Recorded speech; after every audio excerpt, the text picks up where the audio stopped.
बिस्मिल्लाहिर्रहमानिर्रहीम। अस्सलामुअलैकुम वरहमतुल्लाहि वबरकातुहू। Dear students, friends and viewers, मेरा नाम है मौज़म बेग और आपका मेरे इस यूट्यूब चैनल एमबी मैथमेटिक्स पर वेलकम है। स्टूडेंट्स, इस वीडियो में हम ऑर्डिनरी डिफरेंशियल इक्वेशन में थोड़ा सा आगे बढ़ेंगे और लीनियर कम्बिनेशन को डिस्कस करेंगे। जिस तरह के वेक्टर स्पेस में भी लीनियर कम्बिनेशन का कंसेप्ट आता है, तो लेकिन हम इधर डिफरेंशियल इक्वेशन में भी इसको डिस्कस करेंगे। लीनियर कम्बिनेशन क्या होता है?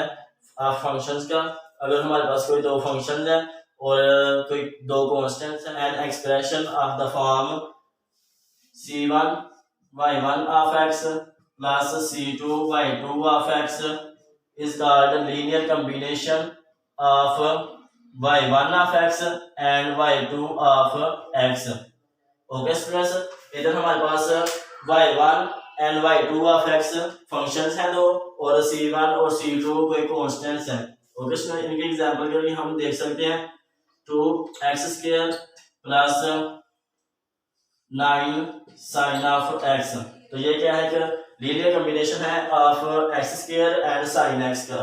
उधर वेक्टर स्पेस में क्या था स्टूडेंट्स कि अगर हमारे पास u और v किसी वेक्टर स्पेस के हो और हमारे पास कोई a और b फील्ड के एलिमेंट हैं, तो then an expression of the form a dot u plus b dot v, इसको हम कहते हैं linear combination of u and v।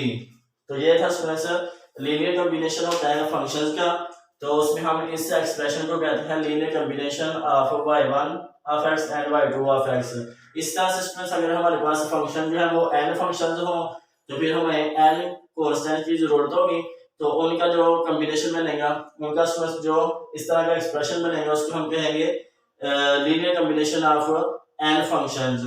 ठीक है स्टूडेंट्स, उसमें हमारे पास आ जाएगा c1 y1 of x plus so on cn y n of x, इसको हम कहते हैं linear combination of y1 of x, similarly so on y n of x। तो इन सारे फंक्शन का जो लीनियर कॉम्बिनेशन होता है उसको हम इस तरह से लिखते हैं। तो ये थी स्टूडेंट्स छोटी सी डेफिनेशन लीनियर कॉम्बिनेशन की। इसके बाद हम थोड़ा सा आगे बढ़ेंगे। तो इस वीडियो में इतना ही। नेक्स्ट वीडियो के लिए अल्लाह हाफिज़, अस्सलाम वालेकुम।